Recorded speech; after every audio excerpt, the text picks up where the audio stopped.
All right. So welcome everyone.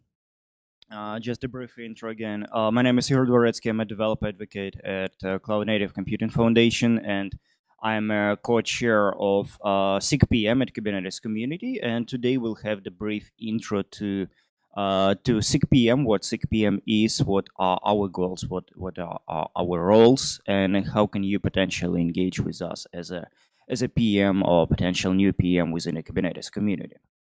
So let me start with the brief history here. Right, before I start. So any product managers here in this audience? Any program managers? Perfect.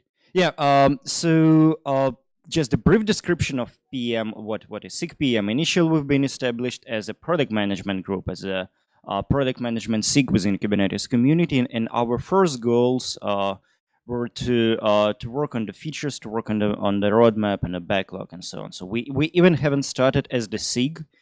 We've started as a working group. We've been one of the first working groups within the Kubernetes community.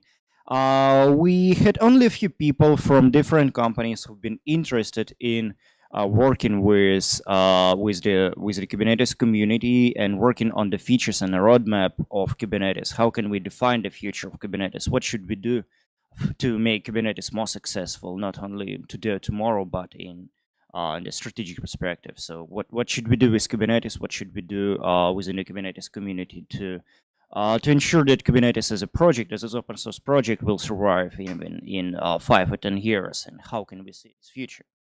So we've been established as the working group. The difference between working group and a SIG, SIG is a special interest group. Working group is WG is a working group. So the main difference between them is that SIG is the main atomic unit of the Kubernetes community. So if you are a member of the SIG, if you have a SIG, that means that you should have the well-defined process. You should have the like the regular meetings. So SIG is a constant unit within the Kubernetes community. Working group is a bit more flexible, so working group can be established to solve some specific question, and can be all the way after this question, after this single specific question will be solved. So SIG is more constant unit, and as a SIG we are working permanently on the same scope of questions. So we've started as a working group. Now we are a SIG-PM, and on this slide you can notice the general overview of the Kubernetes community. So where we are. This slide can be a bit outdated. I've checked it. So it was updated by me around 2 months ago. Today we may have a bit more working groups and SIGs, but in general, it's the general review of the Kubernetes community, of the all SIGs that we currently have, of all the working groups and the committees. So on this slide, you may notice that we have the group of SIGs that are called the project-wide SIGs. The SIGs are working on the questions that are related to the scope of the entire project, of the entire Kubernetes project. So for example, we have SIG release that is working specifically on the questions related to how can you release Kubernetes, what is the process of releasing Kubernetes, SIG releases stuff, and the release team, and so on. So we have contributor experience working group, contributor experience SIG, which is also established for enhancing the knowledge about how can you contribute to Kubernetes, what should you do to become a contributor, how can you success as an existing contributor, as a newbie, and so on. And we have the SIG-PM here. So again, SIG-PM is one of the project-wide groups. We are focused on the entire project health. The biggest difference between the project-wide groups with horizontal or vertical groups is that, for example, vertical groups are more, let's say, technical oriented. So at SIG-PM, we generally do not deliver any code. We deliver different artifacts, but we are not writing code for Kubernetes itself. If you're looking for some for writing some code for adding some new functionality to Kubernetes, you should take a look at one of these groups. So for example, if you're looking for the networking technical area, so SIG network is here. The same with storage, for example, node scheduling. So the biggest difference again between these groups, between these special interest groups, compared to the project-wide groups, is that generally these groups are delivering the technical functionality to Kubernetes itself. The project-wide groups are more like management-style groups. Again, a SIG release, SIG contributor experience, SIG-PM. SIG docs is another great sample of the project-wide interaction with the entire Kubernetes project. So SIG docs is exactly that SIG that is focused on writing documentation for Kubernetes, not the code base. And so that's in general. So in this slide, you can see what is our place in the Kubernetes community. And just recently, a few months ago, we finally defined our charter, the goals of SIG-PM, what we are doing within the Kubernetes community as a SIG-PM, what is our role, what we are responsible for, what we are not responsible for, what is the responsibility of the different special interest groups, and so on. So specifically, SIG-PM is a SIG that is focused on enhancing Kubernetes as a product, on enhancing the current processes within Kubernetes. So SIG-PM is a SIG product management, it's a SIG program management, and SIG project management. As I mentioned before, we've been initially established as a product management only SIG, but with the scope extension, today we simply call ourselves as SIG-PM, and it can be defined in a different way. So if you prefer calling it as a product management, it will be correct, but calling it a program management SIG will be correct as well. And we are also at SIG-PM, we're also responsible for staffing the different release roles. So as I mentioned before, SIG release is that group within the Kubernetes community that is focused on the release process. How and in which way do you release Kubernetes as deliverability? At the same time, the group of SIG release is staffing the release team. So when we are releasing Kubernetes, we have the group of people who are responsible for different roles, and all these people are forming the single release team. And at SIG-PM, we are responsible for staffing a few roles for the release team. So first of all, it's the release features lead. It was one of the first roles within the release team. The first features lead we had even before the release team as is was formed. So another historical background. At the beginning, Kubernetes was released not by the well-defined team, not by the group of people, but we had a single person who was responsible for releasing. He was called release SAR, and some different people from Kubernetes community could help him. So one of these folks who has helped in release SAR around 2 or 3 years ago was the features lead. So features error was one of the most important during the release process, and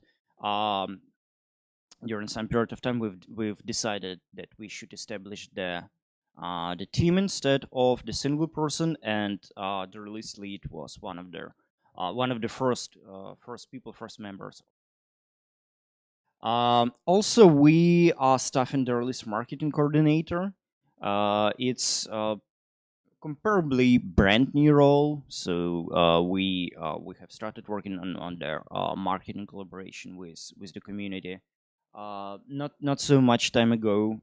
So typically that was the vendor's responsibility or CNCF responsibility, but not the Kubernetes community itself. At the same time, around 1.5 years ago, we decided that we should have the designated person who will focus on the marketing collaboration with the wider, setting up interviews with the media, publishing blog posts, promoting them in the social networks, and so on. So this is the role of the release marketing coordinator. Why coordinator? Because it's not the single person who is responsible for the marketing activities around the release. It's just a person who is working with other people in the area on this stuff. And we are also working on defining the product roadmap committee. We don't have this committee yet, but we are working on having a group of people who will focus on creating the well-defined roadmap for Kubernetes. So, for example, around 2 years ago, we had our first session at the Kubernetes Contributor Summit, where we had a brief discussion with the all 6 representatives on how can we see Kubernetes during the next year. So what we should focus on in developing for Kubernetes in the next year. What should we not focus on? What are our main goals? And so on. And the year after this session, we had yet another session recapping our achievements during the last year and also defining our goals, our roadmap for the years. As I mentioned before, SIG-PM is responsible for roadmap as well, and we are exactly that SIG that is interested in having the clear vision of where Kubernetes is headed to in the next few years. Because like today, we are all excited about Kubernetes, but nobody knows what will happen in 5 years. We probably may have an answer on that question. We don't have an answer on that question, but we're working. That's our role. All right, just a brief housekeeping information. So if you are interested in reading more about SIG-PM, here's a short link on bit.ly. It points to GitHub. So we have the defined charter on GitHub. We have all the defined roles and responsibilities of our group. We have a group of chairs. So it's a partner in Caleb Miles and myself. We are the chairs of the entire SIG. We also have sub-project, the program management sub-project, and Jason Demars is one of the most experienced program managers within the Kubernetes community, and he's the sub-project lead here. And we also have the product management sub-project where Steven Augustus and Dustin Kirkland, who unfortunately was not able to join me today, they are leading this. Again, speaking about stuff in the roles, for example, Steven Augustus, who is the product management sub-project lead, he's also the features lead for the last few releases of Kubernetes. All right, and the final one. So the main artifact that SIG-PM is focused on are the features and enhancements. So initially, we've created the terminology of feature and the concept of features around 2.5 years ago, and feature was specifically some group of new functionality for Kubernetes that can deliver that can bring some new experience to the end. We haven't had the well-defined terminology of what is feature or what is not a feature, but we've agreed, like informally agreed, that if you can write a blog post about this new functionality, this is it. If the scope of this code base, if the scope of the functionality is wide enough, so you can write a blog post and describe it in details, what does it bring new for us, it's a feature. If not, it's like the bug fix or some minor. Features are tracked as the GitHub issues on their Kubernetes/enhancements repo. It was initially called features, but not so much time ago we've renamed the process. We've renamed calling the features itself to enhancements. We're also tracking the features in the features tracking spreadsheet. On this slide, it should be shared, so you'll be able to open the link here and you'll see the spreadsheet with all the features that are tracked for the current. The biggest difference between features and enhancements is that we've defined a new terminology for enhancement just a few weeks ago. The PR was finally merged. On this link, the PR that was finally merged with the renaming features to enhancements. And with combining the process of CAPs. CAP is a Kubernetes enhancement process, and it could be combined with the features. So today we have much more complex procedure. If you're interested in how can you as a developer, can you deliver the new feature to Kubernetes, so the process is pretty straightforward. So initially you have to discuss your idea, your feature idea with the group, with some specific group. For example, if you'd like to deliver some functionality to the networking area of Kubernetes, you have to discuss this idea with SIG network, which is responsible for delivering some functionality in the networking area. After you'll have this idea defined, you have to prepare the CAP, which is the enhancement proposal, where you'll describe all the benefits of bringing this functionality to us. And after that, you can create a new feature, the new issue within the enhancements repo, where you'll start tracking it. We typically have 3 stages for features. So we have alpha features, we have beta features, and if you have some significant brand new functionality, we are strongly asking developers to bring it as an alpha feature, so it could be tested. It's not recommended for any kind of production usage. So if you are running the Kubernetes cluster and you can notice any alpha features there, if you are going to run this Kubernetes cluster in production, we do not recommend you to enable this alpha. But if you are using this cluster for the testing purposes, and if you'd like to receive some new experience working with some new stuff that was recently brought to Kubernetes code base, it's a great time to work with the alpha features. Alpha features are absolutely unstable. The API is not stable, so please do not commit to any kind of alpha APIs if you are developing some extra functionality on top of that API, which is the biggest difference compared to beta features. So beta feature is a much more stable feature. It will not bring any extremely new functionality. It's the enhancement of the existing alpha feature. Also, if you are using the beta features and you're writing and using the beta API and you to write some new functionality, you can commit to that, because if this feature is promoted to beta, the API of the beta feature will not be changed. We have the deprecation policy, so it can be changed someday, but we have the deprecation policy that once this API is committed to be stable, it should pass approximately a year before this API will be completely deprecated. So we'll have enough time to write some functionality if you're using the old deprecated. And the stable feature is almost the same as beta feature, but it's also called GA. It's the general availability feature. It's the typical general functionality of Kubernetes. The biggest difference between alpha and beta features is that if you are a vendor who is delivering some product on top of Kubernetes, for example, if you are a public cloud with the Kubernetes commercial offering, you can commit with the SLA on the stable features. It's unlikely to do that with beta features because beta features can be broken sometimes. Right.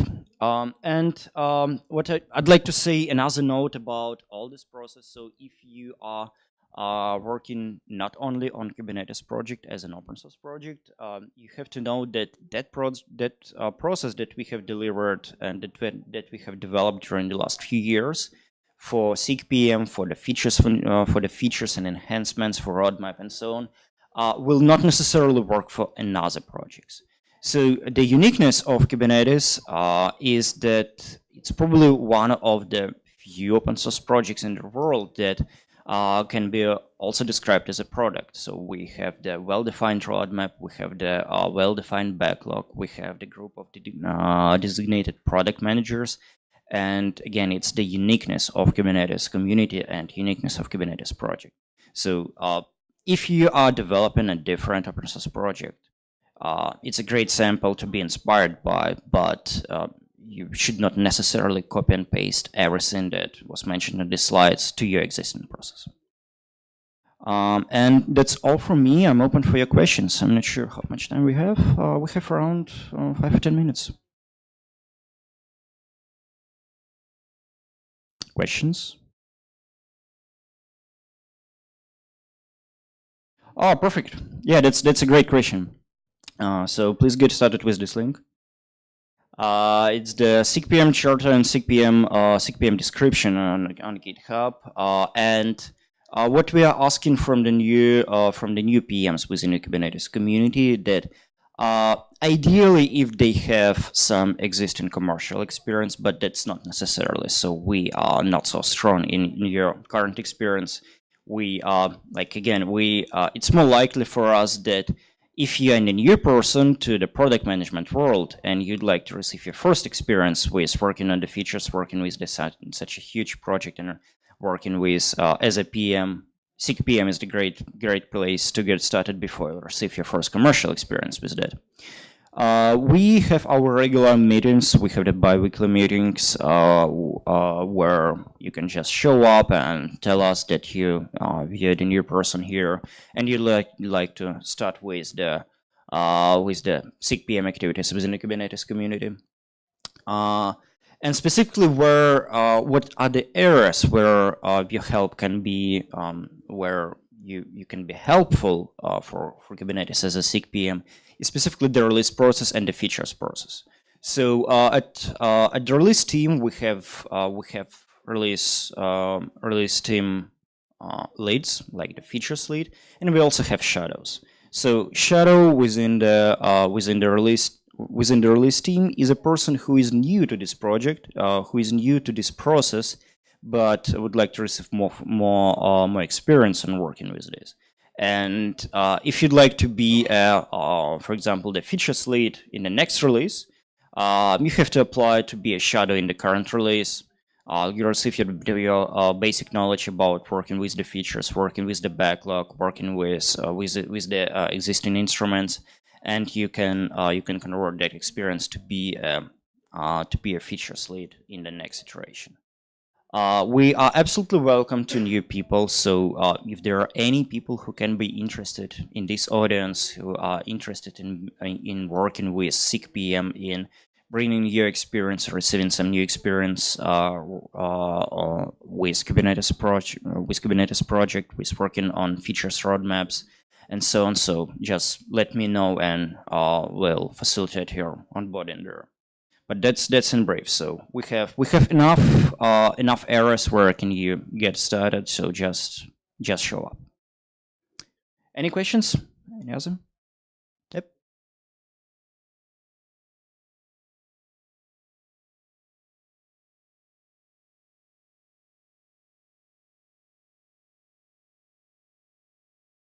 You're speaking about meetings? I'm sorry.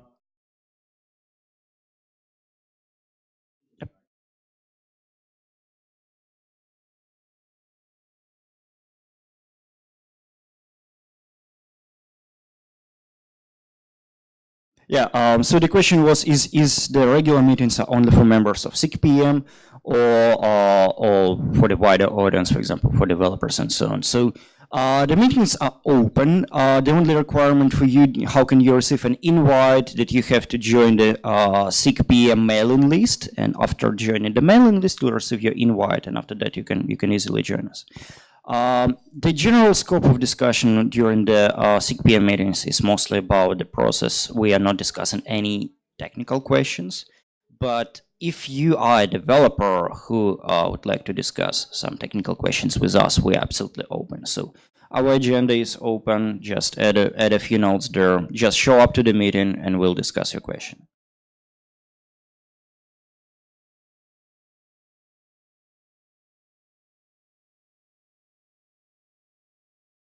Mm-hmm. Mm-hmm.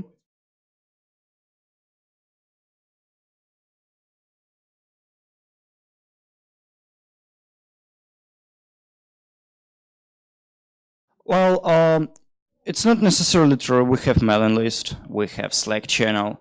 So unfortunately, that's the constant issue with the Kubernetes community. So we're working worldwide. We cannot cover all the time zones. So you can pick any SIG, and if you're based in APAC region, it may happen that you won't find the convenient slot for you. We also have the same issue for EMEA folks, for example. So SIG-PM meetings are not really so convenient for EMEA folks. I'm based in Europe, and my local time when I'm joining the SIG-PM meetings is 9:30 p.m., so pretty late. At the same time, we are trying to offload all our activities from the meeting itself to mailing lists, to the Slack channels. We're also collaborating with other SIGs like SIG-PM or SIG Contributor Experience on the cross-project collaboration. Also, we're working in their Slack channels and their mailing lists and so on. So, again, it's not necessarily for you to join our regular video meetings if it's not convenient for you. We have another channels, but if you have a chance, please do it. Also, all the meetings are recorded and they are available on YouTube. So if you if you'd like to view them later, if it's 2 a.m. for your local time, you are not able to join a meeting, just click on the link and review the recording of the meeting later. So unfortunately, we have this issue with all SIGs. It's not only about SIG-PM. So all SIGs have people from multiple time zones, from China, from Japan, from Australia, New Zealand, which are trying to join these meetings, but it's not really convenient for them in their time. So we're trying to figure it out, but at the same time, the best decision that we can make is to move the major discussions from the video meetings to some like to mailing lists and to Slack channels. We have a few more minutes, and it's probably time for the final question. Yes, please.